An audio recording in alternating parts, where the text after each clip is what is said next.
사도행전 22장 8절에서 9절까지, 아니 11절까지 보겠습니다. 8절에서 11절까지요.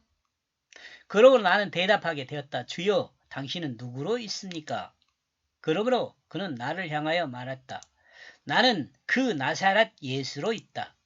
내가 나를 핍박하고 있다.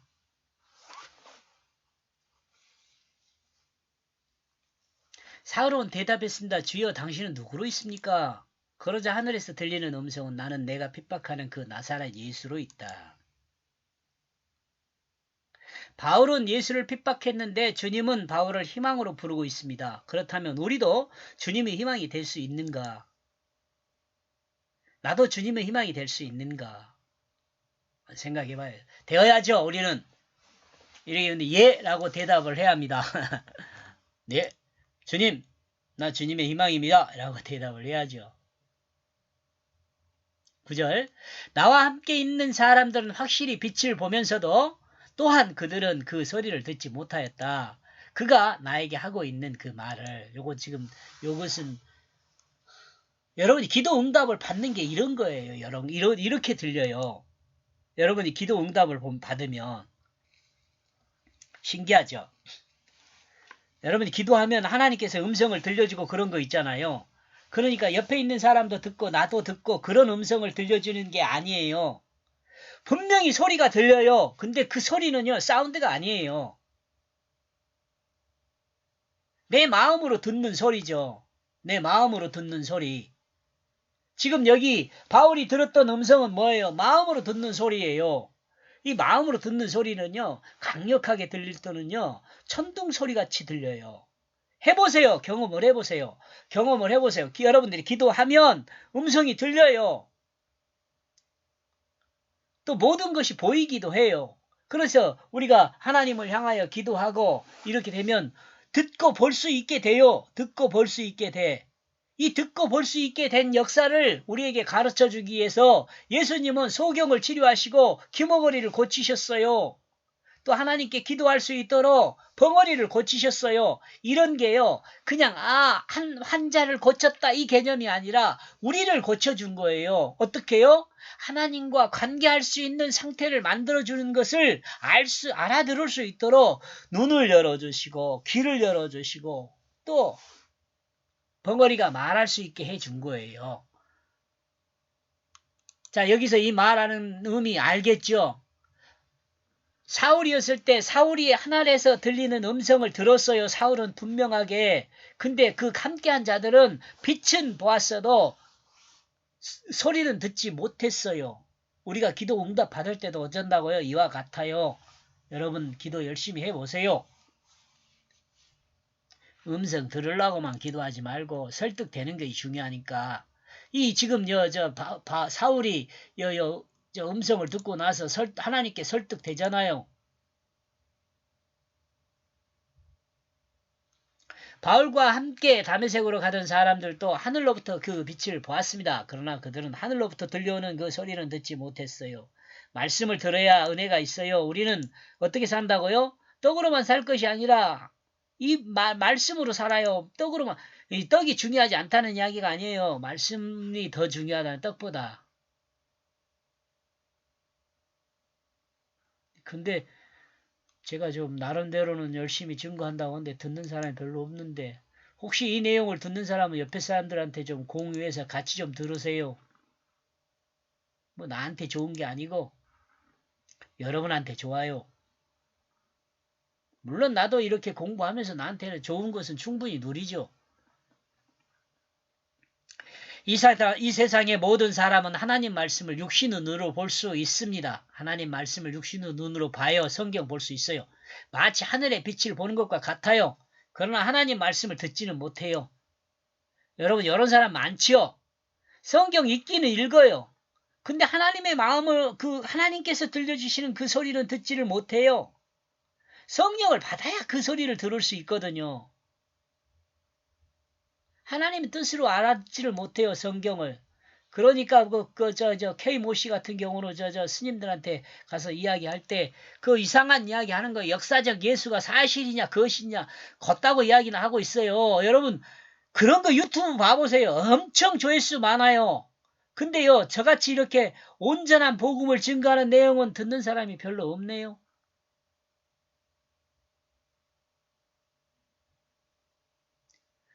그 성경을 인간 지식으로 풀어가지고 여러분 이해하려고 그러면요, 그 세상, 세상 책, 조금, 그래요. 성경은요, 여러분 다 알고 있는 것처럼 성경이 어때요? 바울의 전체적인 이야기를 다 쓰는 게 아니잖아요. 바울의 일생 일대기를 쓴 게 아니에요. 바울의 삶 중에서도 선택되어서 그 삶을 기록해가지고 나와 여러분이 복음을 받아들일 수 있는데 사용되는 거예요. 그러니까 바울의 삶을 하나님이 사용해서 성경으로 기록하였어요. 이 내용 좀 이해를 하고 좀 정확히 좀 하나님 뜻으로 알아들어야 돼요. 사실의 역사로만 생각하면 안 돼요. 예수 믿고 뭐 똑똑하다고 한 사람들도 뭐 예수 그리스도 그 육신이 뭐 저기 뭐냐 영국 그 어떤 사람이 그 해가지고 예수님 얼굴이 뭐 이렇게 생겼다 이렇게 발표한 그거 의미 없어요. 예수님 얼굴이 뭐가 중요해요. 예수를 가장 정확하게 우리가 알려면 예수 그리스도는 말씀이에요. 말씀. 하나님 말씀. 하나님 말씀은 크게 뭐가 두 가지가 있다고 그랬잖아요. 하나는 뭐예요? 나와 여러분이 구원받는 거예요. 그리고 또 다른 하나는 큰 건 뭐냐면 구원받는 사람으로서 하나님 백성으로서 어떻게 살아야 할지를 성경이 말해요. 그거 말하는데 예수님 얼굴이 뭐 어쩌고 그런 뭔 필요가 있어요.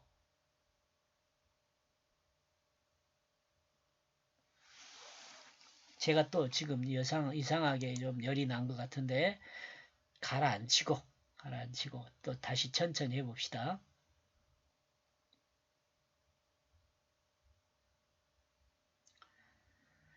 성경 말씀 읽어도 일반 사람들은 하나님 말씀 몰라요. 그 케이 모씨 같은 사람은 하나님 말씀 몰라요. 그러니까 걷다고 소리 하고 있는 거죠. 저기 뭐냐, 성령을 받지 않으면 마음이 열리지 않아가지고, 그 육체적 정욕을 따르는 자기중심으로 가득 찼기 때문에, 그냥 육체적 지식으로, 자기 경험으로 이해해요. 성경을 자기 경험으로. 알 수가 없죠. 그러나 바울은 하늘의 빛을 통해 그 마음의 변화가 시작됐어요. 하늘의 빛을 통해. 이 바울 같은 사람은 구약에 능한 사람 아닙니까? 그러니까 구약 말씀을 알고 있는 사람이 하늘의 빛을 따라서 하나님 말씀을 꿰기 시작한 거죠. 질서를 잡은 거예요. 하나님 말씀의 질서를 잡은 그 구속사를 이해한 거죠. 내 마음의 변화가 된 거예요. 여러분 나와 여러분도요. 하나님의 구속사를 이해하지 못하면 마음의 변화가 있을 수가 없어요.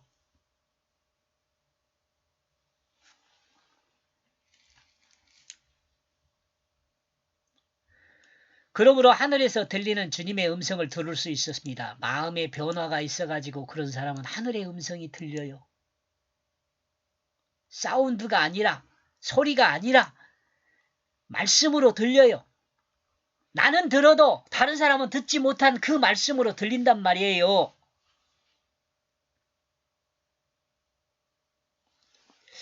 이런 것은 여러분이 기도해갖고 경험을 해야 돼요. 경험하자.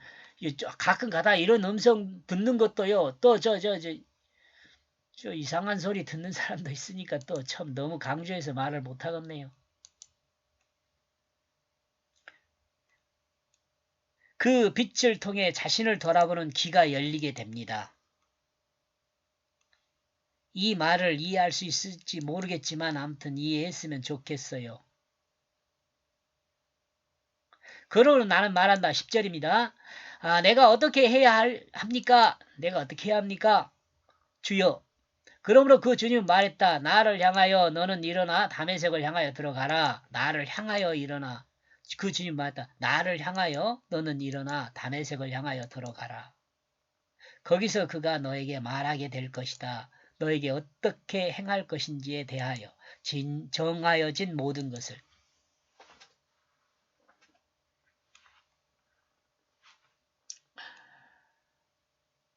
이 말씀을 조금 좀 구분해서 읽으면 제가 여기 밑에 설명하고 있는 것보다 훨씬 더 풍성한 내용이 나와요.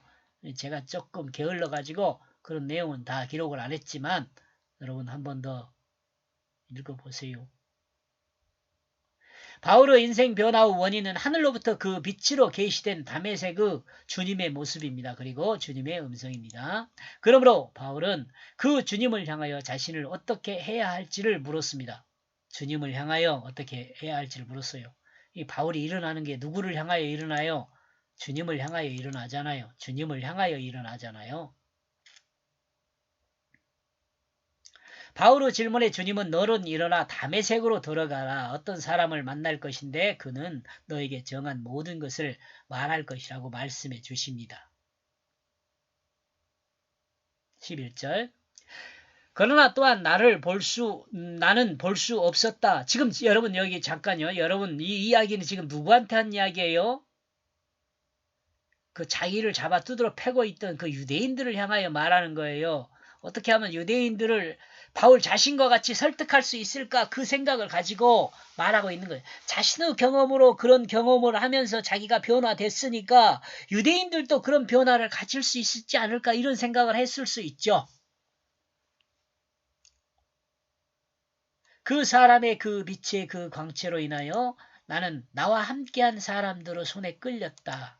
나는 다메섹으로 들어갔다. 그러니까 함께한 사람들이 그 예수님이 사울에게 말한 그 음성은 듣지는 못했어요. 빛은 봤지만. 그래서 눈이 어둡게 된 바울의 손을 잡고 다메섹으로 이제 그들이 데리고 가요. 최소한 이 2명 이상으로 생각해봐요. 왜냐하면 복수로 사용을 하고 있으니까.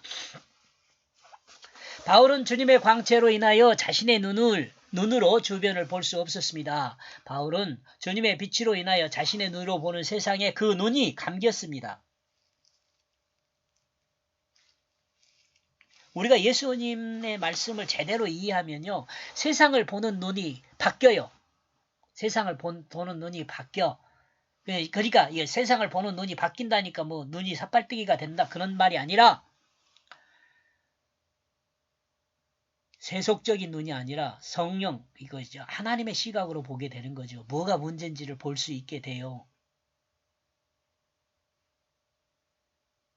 세계관이 바뀐단 말이에요. 에? 세계관만 바뀌어도 어때요? 삶의 의미와 가치가 바뀌게 돼요. 이 이야기하면 또 길어지니까. 예. 그러나 바울과 함께한 사람들은 주님의 빛을 보았어도 그들의 눈은 세상을 보는 그 눈 그대로 있습니다. 그러죠?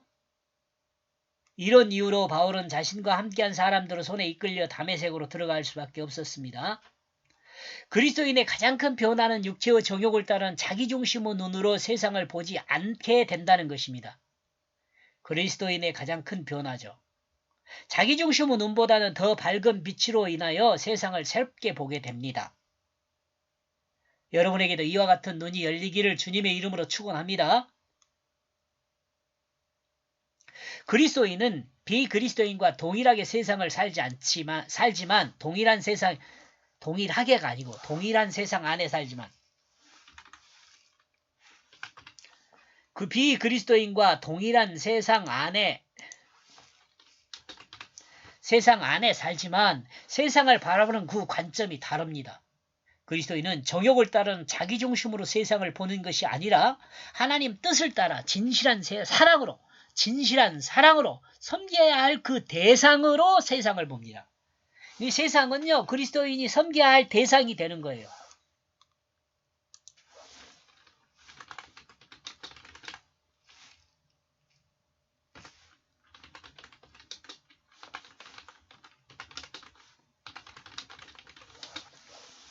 세상은 그리스도인이 섬겨야 할 대상이 되는 겁니다. 아직 구원받지 못한 사람은 마음을 바꾸는 작업을 해야 합니다. 구원받은 사람은 마음이 바뀐 사람이에요. 구원받지 못한 사람은 마음이 바뀌지 않는 사람이에요. 이 작업이 예수 그리스도 대속의 십자가를 믿는 것입니다. 곧 자기중심이 죽었다는 것을 믿는 것입니다. 그리고 새 생명으로 거듭났다는 것은 어디가 있습니까? 구원받는 사람을 바꿔야 합니다. 그리고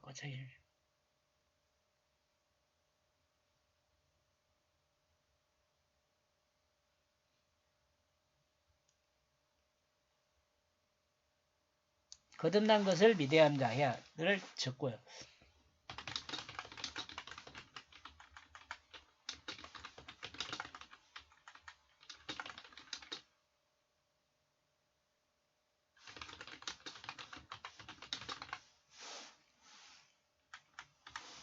그리고 거듭난 것은 예수 그리스도 부활을 믿는 것입니다. 곧 자기중심이 죽은 그 마음의 빈자리를 하나님 말씀의 뜻이 차지하게 하는 것입니다. 그 마음을 하나님 말씀의 뜻이 차지하게 돼. 그 마음을 하나님의 뜻이 차지하게 되면 그는 거듭난 사람입니다. 새 생명이 된 사람입니다. 이 새 생명으로 완성된 사람이 진실한 사랑으로 하나님이 창조한 모든 피조물을 섬기는 자가 되는 것입니다.